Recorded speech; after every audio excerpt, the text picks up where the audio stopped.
It's estimated by the Employer Assistance Research Network on Disability and Inclusion that 15 to 20% of the U.S. population identifies as neurodiverse. There's a good chance that you work with, socialize, or know of someone who is neurodiverse. They're indeed in every corner of this nation and can provide our society with a unique perspective on diversity, equity, and inclusion for all. No two neurodivergent people are exactly alike. Therefore, the perspective they bring is uniquely special and valued. And in the world of work, it provides companies who embrace neurodiversity with a distinct and competitive advantage over their competition. Danielle Sullivan is a neurodivergent life coach, autistic mother, disability advocate, and a fierce defender of inclusion for all. She works with families and teens with neurodiversity in their background to ensure that they have full access to all that society has to offer. She's a firm believer in shedding the label and looking at people for the value that they can bring no matter the level of their disability.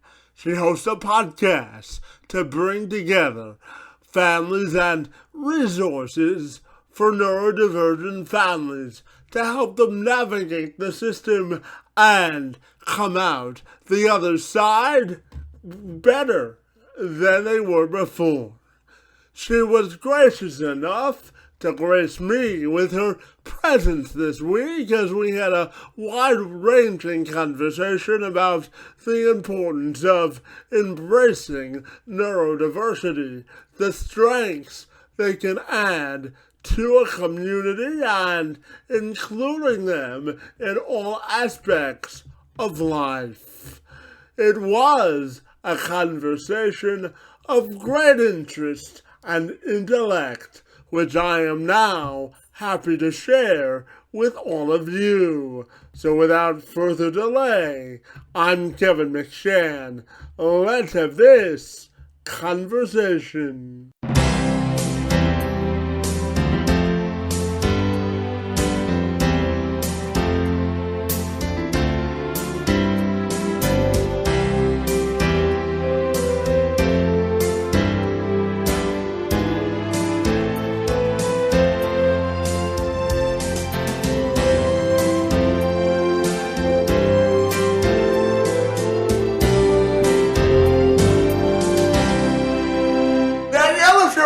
Take a moment to welcome you to the program, and I'm super excited to talk to you all about neurodiversity this afternoon. Great to see you, and thank you for a few minutes. Thank you so much for having me, Kevin. I really appreciate it. I'm excited to be here. Well, I'm excited that you're here, and I know that you spent your days as a neurodiversity life coach. You're an autism and disability advocate, and an autistic mother, so I'm wondering if you can tell me about all the great work that you do. Thanks. I do a lot. So I'm an autistic adult. I was late identified, so I was well into my 30s and after I had my children before I was diagnosed with autism. So now I work as a neurodiversity coach. I work with other folks who are getting their diagnosis a little later in life than average, both autistic and ADHD folks, but also folks with other sort of neurodivergences. And I also have neurodivergent kids. And so I'm a parent coach and I work with families who have any kind of mixed neurotype. If you have some folks who are autistic and some folks who are not, some folks who are dealing with a traumatic brain injury and some folks who are not, whatever the neurodivergence is, and you need kind of help being in a family together, working together, enjoying your life together. Those are the folks I work with. So, yeah, fabulous. And tell me, what's the best part of your job, and how do you define fulfillment? Oh my. What is the best part of my job? I love my job. I think I get to meet a lot of different people. I get to learn about a lot of different people with different backgrounds, different cultures, different like first languages, which I love. I think it's fantastic. And just for me, fulfillment is about knowing that I've served a purpose, that I've helped somebody, that I've supported them to working towards a future that they want and goals that they want. And I find my job very fulfilling. I'm very, very, very lucky to be able to do what I do. Yeah, absolutely. And, Daniel, one of the reasons I wanted to start this podcast is I wanted a space and a platform where people could have inclusive conversations that move the needle of progress forward. So tell me, when you think of the word inclusion for folks with disabilities, what do you think of? Oh, I work with a ton of folks who can bring so much to the world and are excluded just by being who they are. So, the folks who can work in kind of conventional ways of work, and are just not being given like office spaces that work for them, not being given accommodations that work for them, lighting, sound, accommodations that work for them. People with physical disabilities, obviously, a lot of autistics are also handling other sorts of disabilities besides just, mental health disabilities, and are excluded from workplaces. So to me, I automatically think of places of work, but I also think of the school, because some of my children are homeschooled for several reasons, but a big part of it is that they are neurodivergent and they were not supported in their school system in a affirming way. They were noticed as being not neurotypical, different, right? And were people with very good intentions were trying to make them more like a quote unquote normal person, right? As opposed to seeing them for their strengths, seeing them for what they can bring to the world and working with them from that note. And that's part of why as a coach, you always want to be strengths-based. You want to be looking at what can this person bring? What does this person want to bring, right? What is your goal as an individual? What do you want to bring to the world? And so when I think of inclusivity, a lot of it comes from seeing people for who they are, listening to what people are telling you about what they need to be supported in the world, and working from there. Yeah, absolutely. And since you brought it up, I'll ask you about educational equity and equality for neurodivergent students. Mm-hmm. Students, and where do you think the educational system has strength, and where do you think it can stand to be improved as well? Sure. So there's a lot of improvements that have occurred, say, in the last 20 years in the U.S. education system, at least. I think that teachers in general are more highly educated, have a better understanding of diversity and equity and race than they did in the past. Obviously, there are still lots of problems as well, and we can always use more education and also just, more funding. For teachers are highly overworked, and even, higher level educators are dealing with a labyrinthine legal system and other things that make it really hard for them to do their jobs.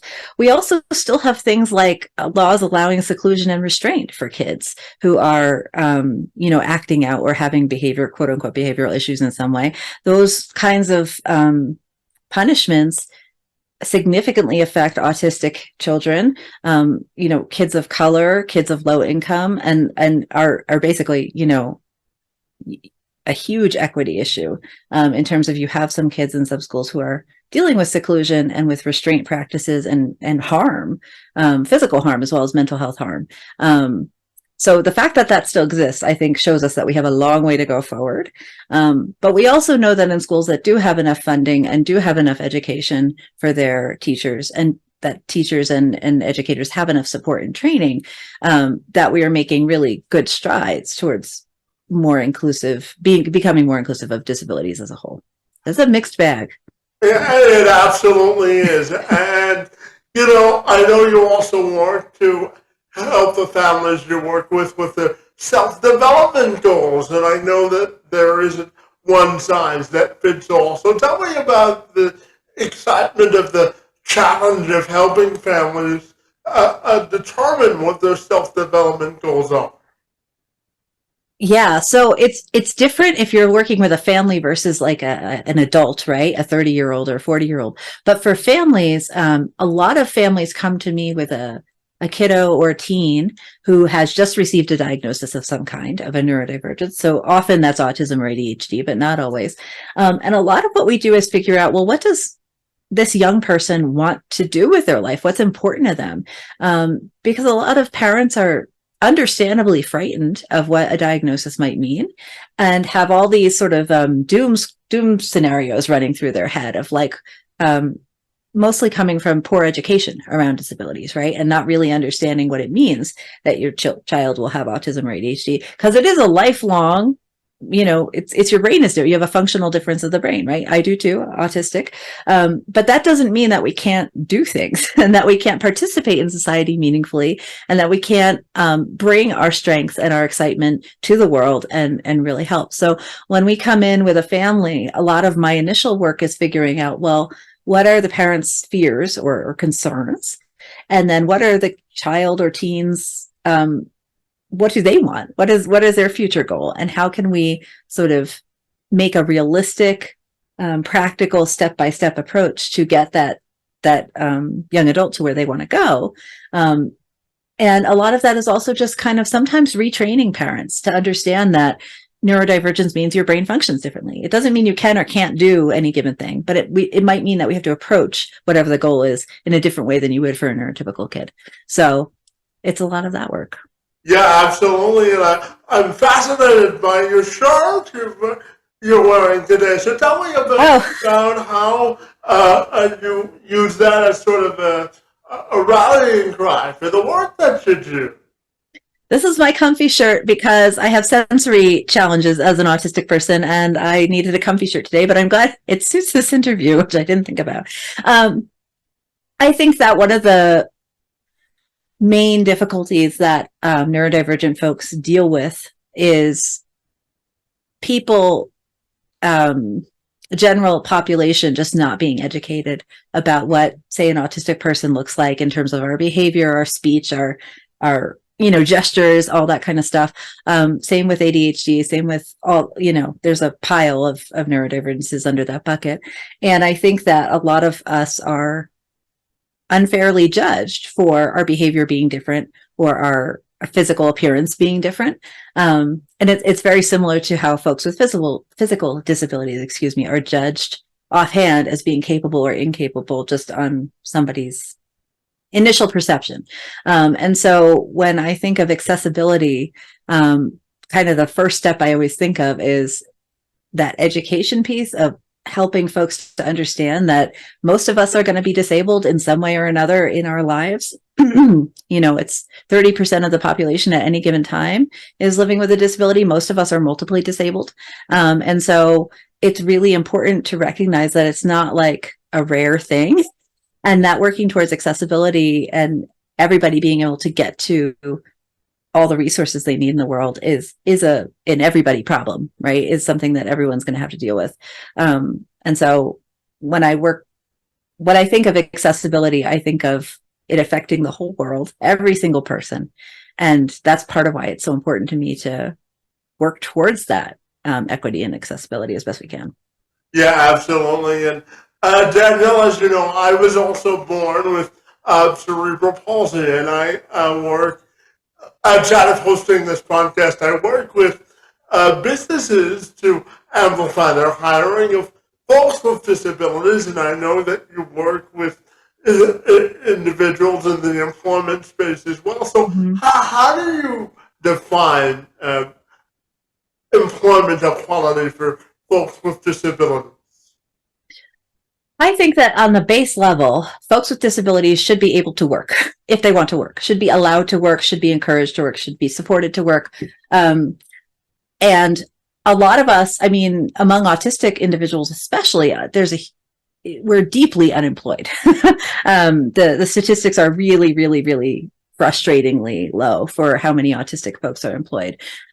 Many of the a lot of times when I'm working with a client who is unemployed, the quote unquote reasons for their unemployment are really kind of silly and surface level. Like they can't handle the sounds of an open floor office plan, right? Or the fluorescent lights give them migraines, or the way that their work is communicated to them is not in a way that their brain can really interpret and organize and produce results for.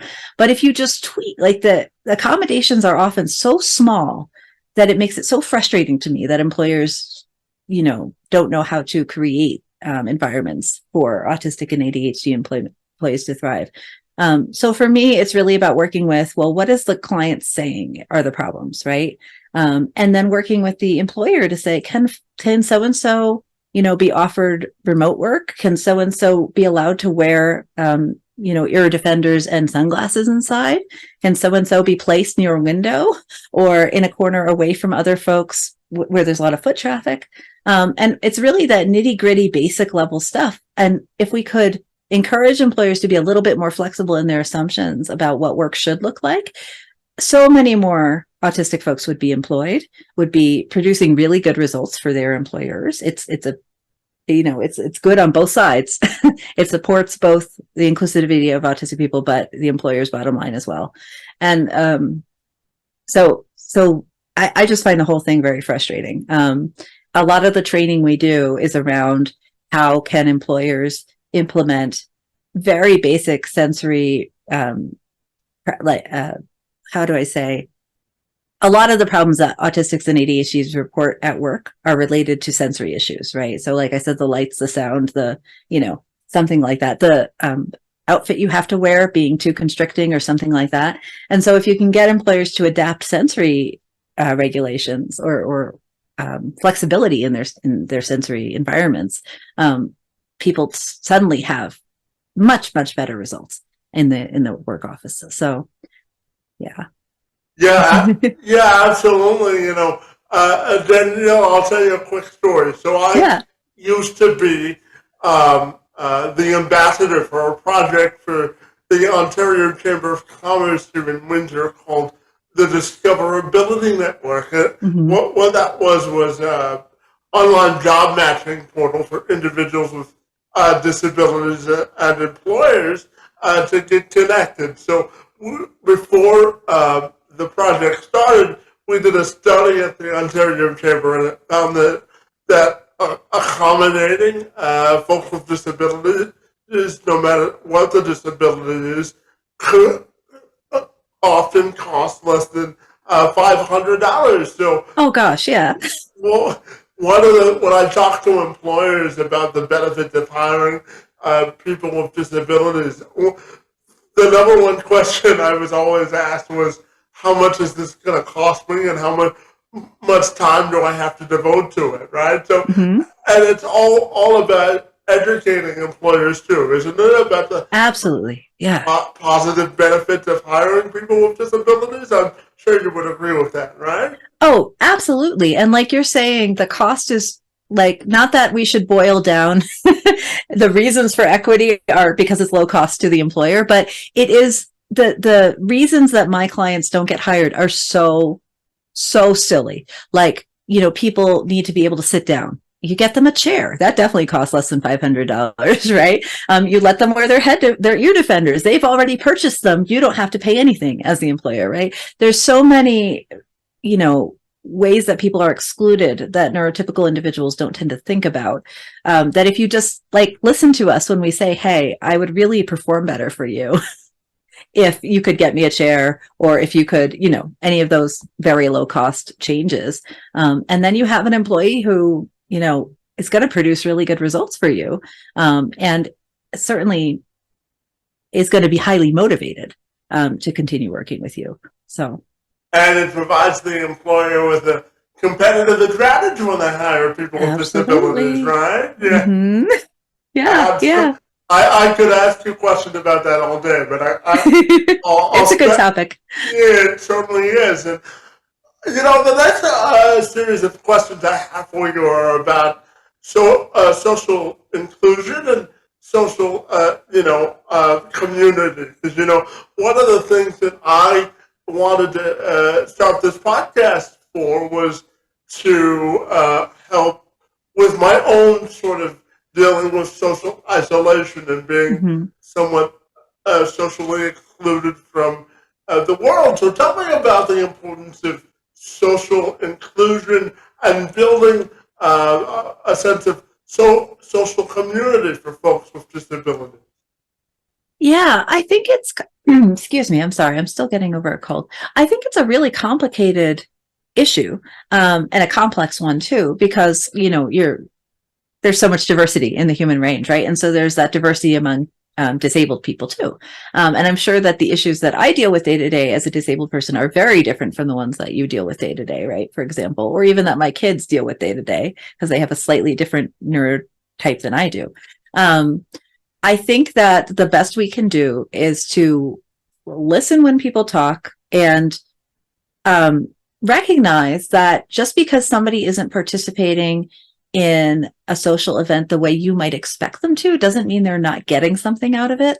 I hear this a lot with, for example, when I work with parents of autistic teens, they'll say, my kid is attending this, I don't know, scout meeting or something, or school after school activity, but they're just sitting in the corner and their heads down and they're not looking at anybody. And it's like, well, is the teen reporting that he's having a good time? Because if he is, that might be exactly the amount of social interaction he wants. A lot of autistic people are slower processors, don't always, want to be talking a lot.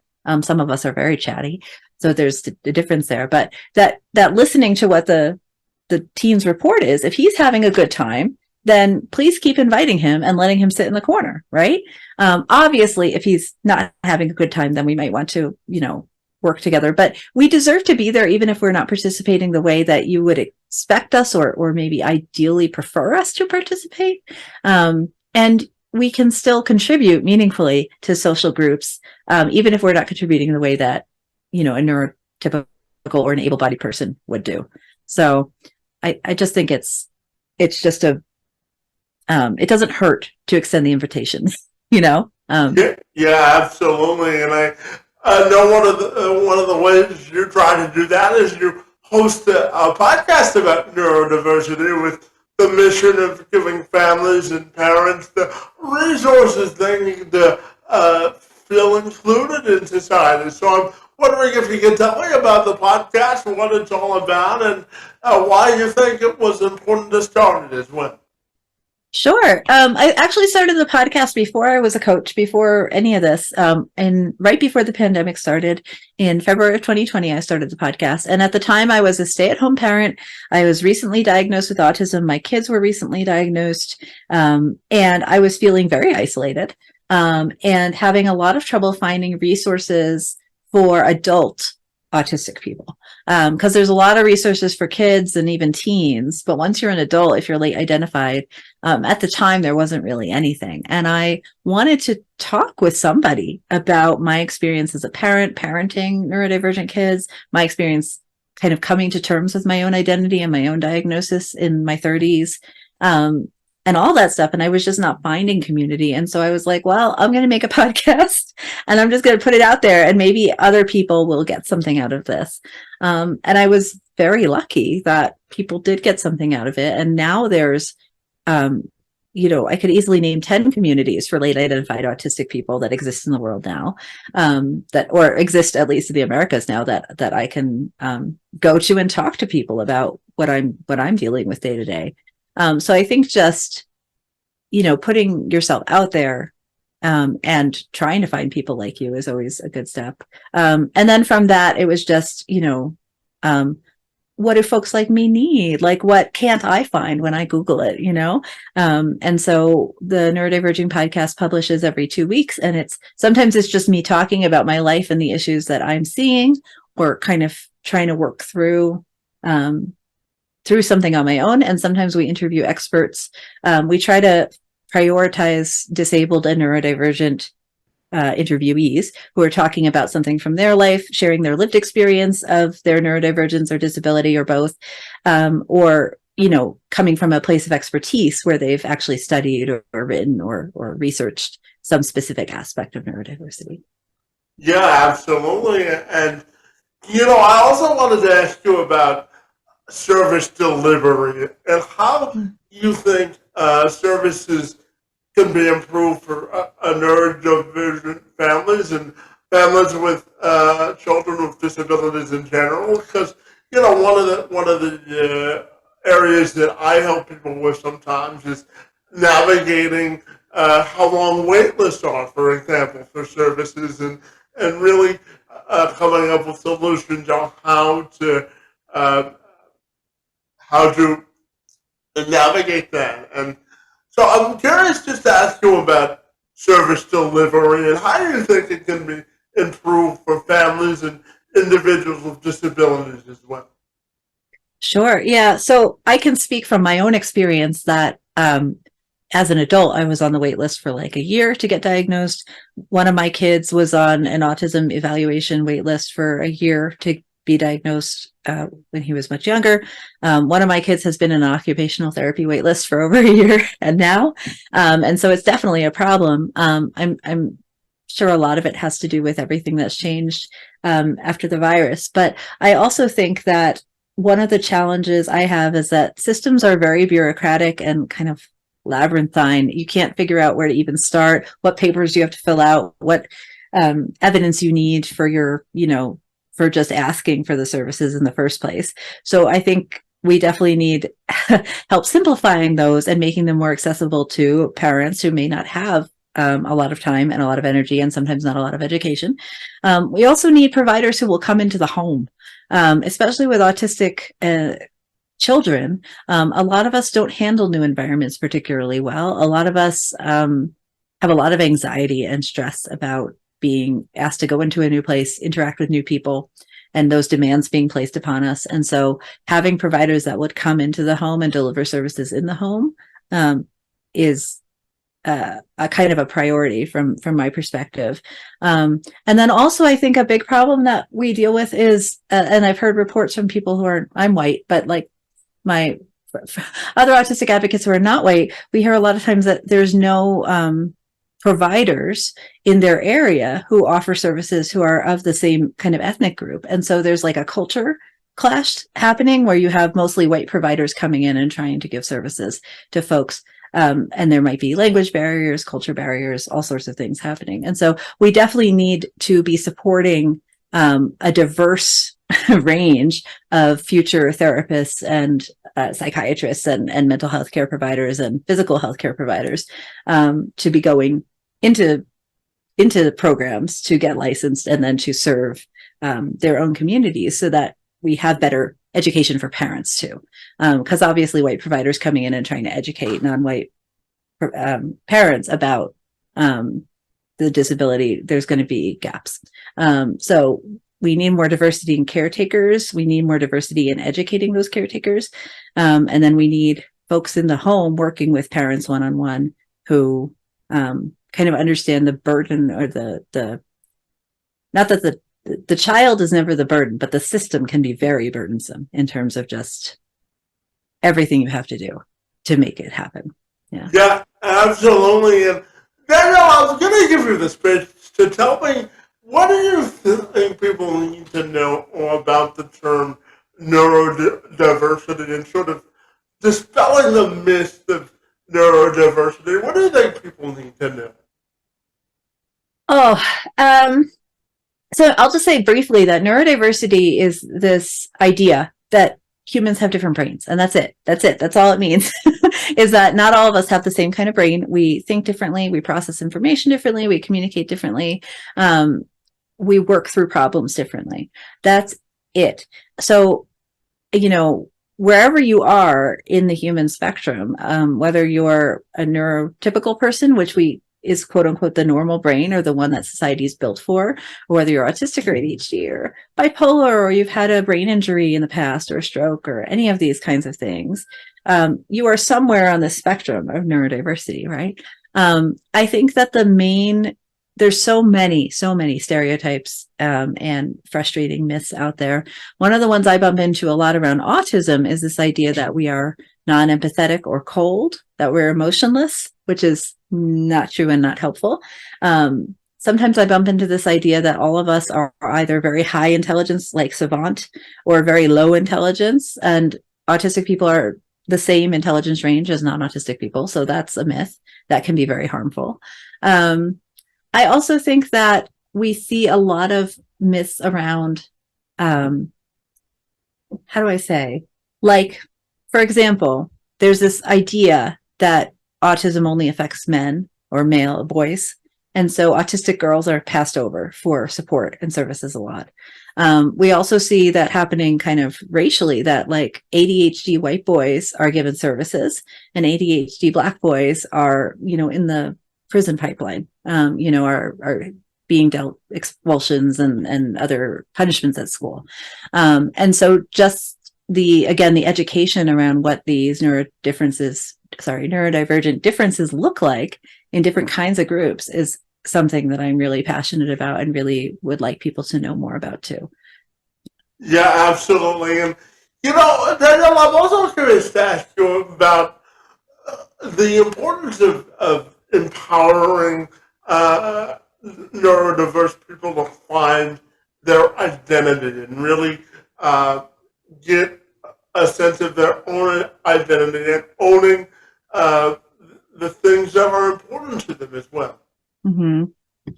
It's really important. A lot of us are, we have what's called internalized ableism, which is there's this idea in society that people who are able-bodied or neurotypical are better or worth more somehow than people who are disabled or neurodivergent. And that's not accurate. All humans have internal inherent value, right? We are valuable just by being here. But a lot of us have this sort of internalized idea that we're worth less than other people who, participate in the world in sort of the typical neurotypical way or able-bodied way. So I think a lot of my work as a coach is helping people notice when they're comparing themselves to other kinds of people unfavorably and just thinking through that, like, yeah, your lawn doesn't look like, you can tell I'm a suburban person. My lawn doesn't look like my next door neighbor's lawn because I have, physical challenges that make it hard for me to mow my lawn all the time. That's okay. I'm still a worthwhile person, right? Even though I'm not doing the same thing as the person next to me or looking the same way or behaving the same way or prioritizing the same way, right? So it's really important to look at who you are, what's important to you, and are you putting your energy there? As opposed to, are you putting your energy into all the things you're not, like all the things that you think you should be, but are not actually of value to you as a person? Yeah, and I'm curious to ask you about your messages to parents who may be going through this the first time and getting a diagnosis of neurodiversity for their child. What do you think would be your pieces of advice as parents navigate this for the first time? I always encourage parents to really try. All parents come into parenting with this sort of pre-thought out idea of what parenting is going to be like and who their kid is going to be. But we don't know what kid we have until that kid is born, or until that kid is adopted, or until that kid comes into the home. You don't know who you're getting. And so any sort of preconceived notions you have about what parenting will be like or what your children will be like or what your home will be like, it's good to have goals and things you want and things you value, but those notions can get in the way of you seeing who you really have. Who is your kid? What do you value about them? What do you love about them? What are their strengths? You have to work from what can kiddo actually do? What does kiddo want to actually do, and be? And I think it can be very hard for parents to sort of get out of their own way and get out of their kids' way, because especially when you have any kind of diagnosis, you have this huge fear, right, around your kid being different, around their challenges that they're going to have ahead. And that fear is okay. Like, that fear is normal, but also your kid has amazing strengths, and it's our job as parents to notice them, support them, and give them our, honor them with the trust that they're going to be able to use those strengths in the world, as long as we stay on their side and support them the best we can. Yeah, absolutely. And Danielle, my final question for you has to do with your own personal and professional legacy and how you want that to be defined. I don't think about legacy that much, honestly. I think day to day, if I can do the best that I possibly can to support the folks in my community and to try to give people tools to empower themselves and do the things they want to do and go out and live good lives. I mean, I would consider my life very well spent if a couple people had better lives because of the work I did as a coach, you know? So I hope very much that that's the case. And I think if each of us just do a little bit, honestly, the world could improve so much, you know? So that's how I think about it. Yeah, life is all about paying it forward, isn't it? I think so, very much. Yeah. Yeah. Absolutely. And Danielle, tell me if people want to get connected with you, what's the best way they can do that? Sure. I run Neurodivergent coaching. So I run the Neurodivergent podcast, and you can find me at neurodiverging.com or on social anywhere at Neurodiverging. I also encourage folks to email me, even if you're not interested in coaching. If you're looking for resources, I'm super happy to point you towards, like if you've been recently diagnosed or if you have a friend who's looking for social support or whatever it is, I'm always happy to like share resources with folks because it's important that you find your people. Yeah, absolutely. So, Danielle, I really want to thank you for your time and expertise today in the field of neurodiversity, inclusion, equity, and independence. Your time on my behalf and your expertise is most appreciated, and I want to thank you for being here today. It's most appreciated.